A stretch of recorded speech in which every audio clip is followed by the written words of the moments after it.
A couple nights ago, I took my dog out to do her business around midnight.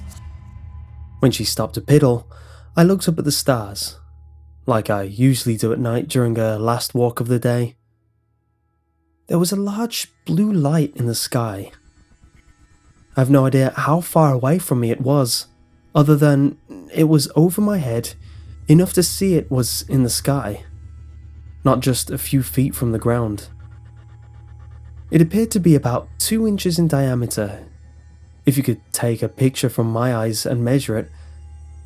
I watched it for just moments before it shot across the sky in a trajectory that appeared to be towards the ground, but a neighbour's tree prevented me from seeing further. When it moved, it left behind a very bright and very narrow trail in the same pale blue colour. I assumed it was a meteor, although the narrowing on its tail didn't make sense to me. She finished up and we went back inside, but I still had the light in my mind. Something just wasn't right about it. I went down to the basement to get my pajamas and noticed a bright blue light flicking off and on outside through one of the windows. I assumed it was just the lights from my neighbour's house. They happen to have a floodlight on the driveway side of the house that's about a quarter of a notch below being the sun, and sometimes it looked kind of blue to me. On my way to bed, I noticed that flashing coming from my son's room, which faces the same road instead of our neighbour. I go to their door, expecting to see one of them sitting on top of the entertainment centre, either playing with the nightlight or the power strip they plugged into. No one's there. Everyone's in bed. The light kept flashing, apparently coming from the corner where my youngest son's bed is. My heart stopped for a second. He's sitting up in bed with the light coming from behind him.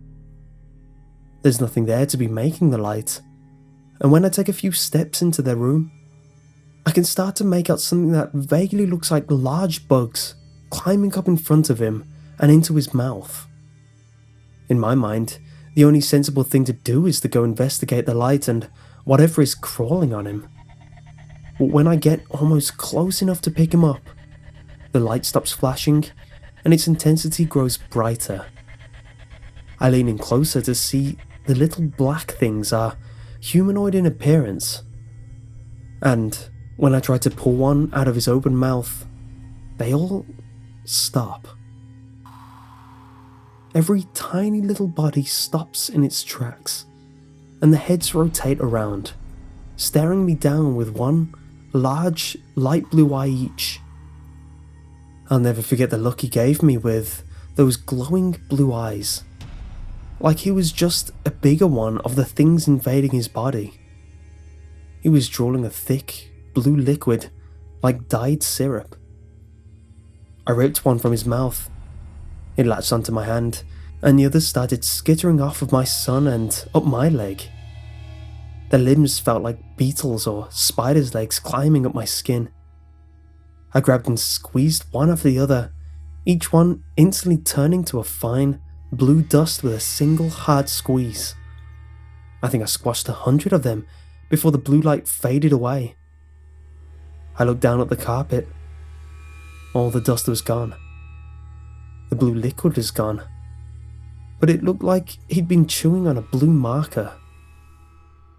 I gathered up both my boys and took them back to bed with me for the night. The next morning, I go to wash off the blue stains off my youngest son's mouth and notice that his eyes are blue. His eyes were green before. Everyone tells me it does happen, and eye colours change on a great rare occasion. I pulled his bed out and searched for a way in, or a light source.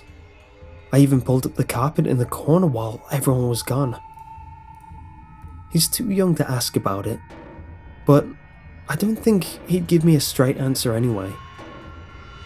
Ever since that night, I've been catching him up on counters, eating salt and sugar by the handful like he's craving it. I even caught him eating bacon grease from the jar. I don't think this is just him being a young child, but no one else will even humour me. When I peek in at night, I can see little beams of light poking out from under his eyelashes on certain nights. The other kids don't really want anything to do with him anymore, especially since he went from being the most laid-back kid in the world to being a little hothead, literally overnight. What's happened to my family?